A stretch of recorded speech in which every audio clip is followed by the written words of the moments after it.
Welcome to another edition of Entrepreneurs and Fuego, where we're documenting the journey of amazing entrepreneurs, one digital footprint at a time. With me, I have the distinct pleasure to introduce my beautiful friend, Ms. Marcy Maslov. Thank you so much for being on the show. And listen, I admire anybody that can come up with a game like this, and you're going to explain to us what the game is all about, but anybody that can come up with the game like this, not only from the concept stage, but actually having the actual game produced and done, if their name is not Mattel, then I have I got a profound admiration for them. Thank you very much. Thank you, Francisco, for having me on the show. We're already laughing, so that's already a clue as to what I'm doing, right? Well, no, I mean, you just got to explain it. You will explain it much better than I would. So I've invented a board game on business ethics. I have to take a lot of ethics training. In my career, I've had to do a lot of ethics training. It's been traditionally terrible. And so I finally decided that I was going to solve a problem. And the problem was that I wanted to create a safe place for people to learn how to solve ethical dilemmas in a safe, fun, creative, but yet very relevant and personal way. Right. Most of our training is online. Most of our training is boring. Most of it is a compliance check the box. I got to get done as fast as you can. I have people all the time come to me saying, do you have any training going tomorrow, because the deadline for submitting my compliance is tomorrow. So it's the last thing that people have in their mind. It's the last thing that people want to do, and it's the last thing that if they had 10 other choices, this would be choice number 11. But here you are. You came up with a fun way, engaging way, entertaining way, experiential to check that box. Exactly, because there's so much. How do you come up with this? I woke up one night. what was going through your mind? Who thinks about this? Well, so in my career and in my background, I've had to deal with a lot of unethical situations and clean up a lot of messes for companies, and I've put myself at risk physically, mentally, in some cases. Physically? Yeah, physically. Wow. I mean, dangerous situations where, as the financial director for a place, unethical behavior was happening, people were getting killed, and I mean, really crazy things. And that's crazy. We don't think about ethics until we're stuck in the middle of a situation, and it's too late for us to learn how to solve that problem at that moment in time. So I literally did come up with this in the middle of the night one night when I was worrying about, how do I get my message across about appropriate behavior, what I want people to actually do, and getting back to some level of ethical standard that everyone can accept and understand and use, right? And the game came about in a really crazy way that I was meeting with people, and they literally said, 2 weeks ago I met game guys, and here's their number, call them, and then just a whole series of events happened, and I had a game basically in 6 months and started doing training with companies and business people. So all right, so you create this game in which you create these different personalities that are Mr. By the Book, Mr. Snitch, Mr. Brown Nose. They're kind of stereotypical of an office environment, correct? People that we know and love or hate. Exactly. The Joes and the Toms and the Marys that are in every office, correct? Exactly. And so each one adopts that personality, and then you as the player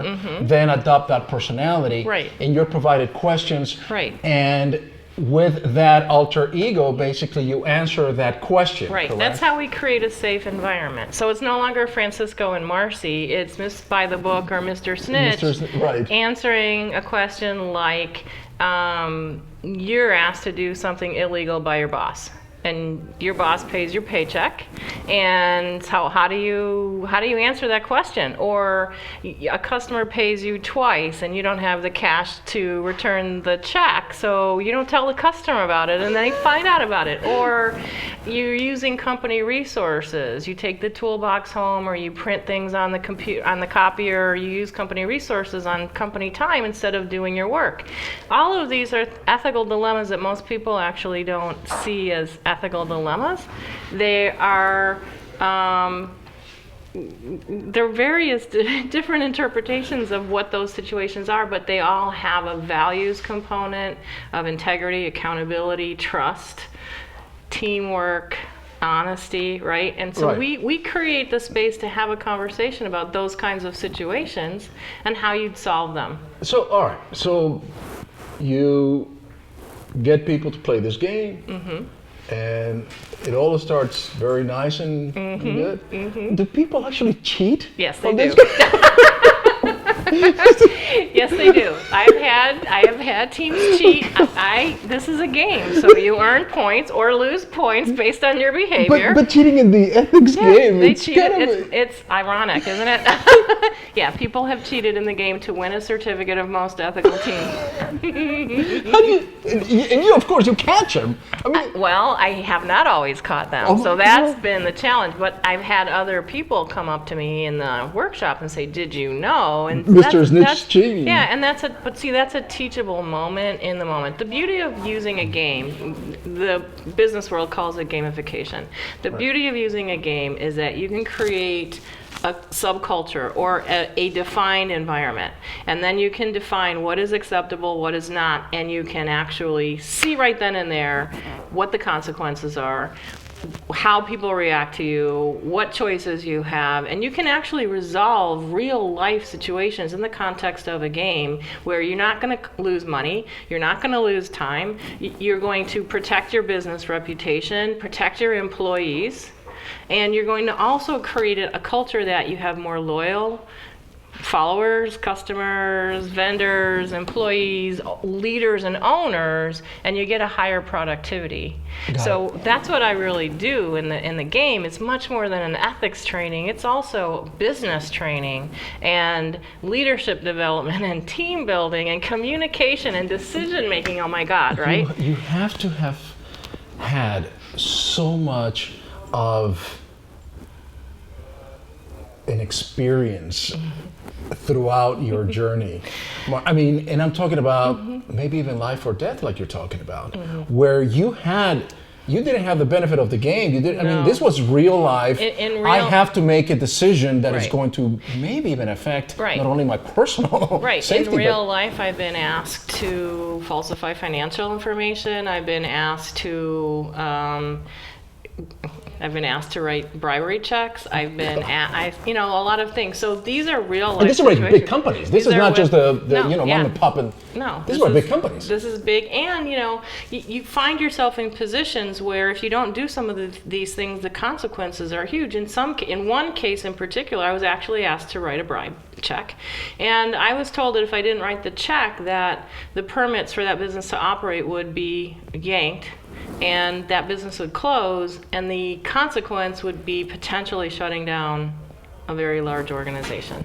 So put yourself in that position, Francisco, and how would you feel if you were put on that spot? Pen, please. Right? So I create a safe place to practice how to answer that kind of a question, right? Or how to deal with a boss who's abusive, or how to deal with an employee who's not doing their work or carrying their share. I put that into a real life game scenario, and then you have a team of people, your colleagues or your coworkers or your peers or whatever, and you have now a team of people you can build a relationship with and learn how to solve problems with and learn how to trust.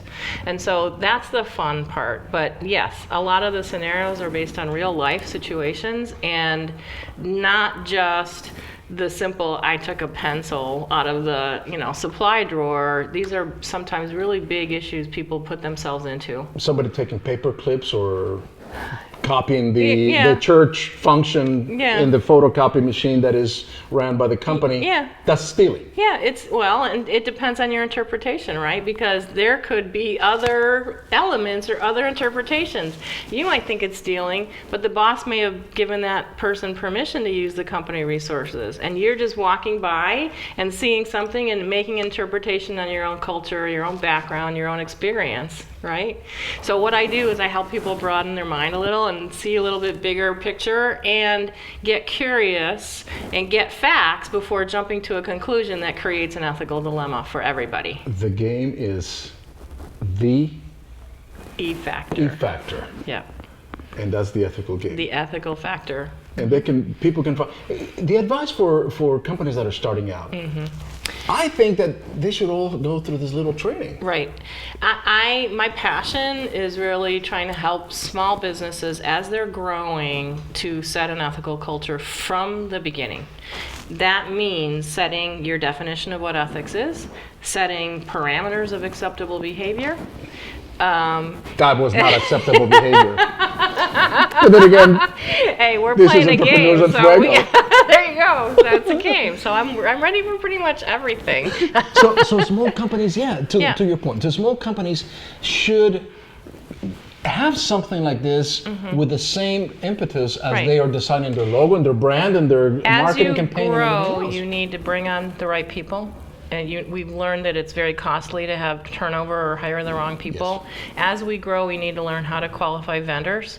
As we grow, we have to learn to qualify clients. If you have an ethical culture with a certain set of values, trust, accountability, integrity, respect, whatever, if you create that culture, then that helps you make those business choices a lot more easily, and you make fewer mistakes.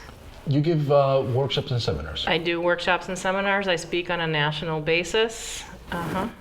And I'm branching out. We do workshops also for continuing professional education for licenses, so CPAs, attorneys, therapists. We're working on an attorney version right now, and we're going to branch out into other professions as well. Cheating happens in every profession. It happens everywhere. Yeah, All over the place. unfortunately. It is not. I have more work than I can handle. The goal, though, is I'm not the police. I'm not going to judge you. I'm not going to be critical. What I am going to do is help facilitate a conversation that leads to a better solution. Which is the ultimate goal. Which is the ultimate goal. And so long as you're aware of what is happening, because some of us may be used to the photocopy, Right. to copy our personal stuff, and Exactly. may not necessarily be aware that that is stealing, Right, and maybe exactly. that is not permissible. So Exactly. you provide the awareness for I this. provide the awareness, and I facilitate those conversations and make them a little bit more safe and fun. Do you assign the characters, or do I get to pick my own character? You get to pick blindly. You don't get to actually pick which one you want. Oh. I just give you a deck, and you And pick it a card just- out of the deck. Yeah. All right. Okay, that sounds good. I think I'm gonna have to play that game. All right. Well, we'll set up a session for here. How long is the game? We can do anywhere from an hour to 4 hours. It's like a Monopoly game. Yeah. If we do 4 hours, we'll serve food with it, so you'll have some fun with the food as well. We'll have one here. We'll have one here, and we'll have food, and we'll have everything, and we'll make We'll sure create that a big event out of it. we'll make sure that nobody cheats, so they can win. Well- Cheating at this game, that's gonna be the lowest. I have seen every possible behavior. When I started, I really didn't know what I was getting into. But I've seen every possible answer, every possible behavior, every possible way of interpreting a situation. And that's what's really so fascinating, Francisco, because some of the things I would never, ever think of in my lifetime show up. Pretty interesting. I'm gonna give you a little T-shirt, Oh, a that's little beautiful. memento Oh, of the thank occasion. you. Thank A peaceful you. soul. Muchas gracias. De Thank nada. And these are some of the virtues that perfect. perhaps your players will have. Okay. Which are simplicity, discipline, humility, kindness, and honesty. There you go. You didn't even know you were an ambassador for ethics, did you? Believe me, probably not. Probably not. But I'm going to learn with you. So you're going to be my coach. I'm going to hire you on a 24/7 basis. Perfect. Thank you. And yeah, maybe we should cut it right there. And with that, Marcy, thank you for coming. With that, we're out.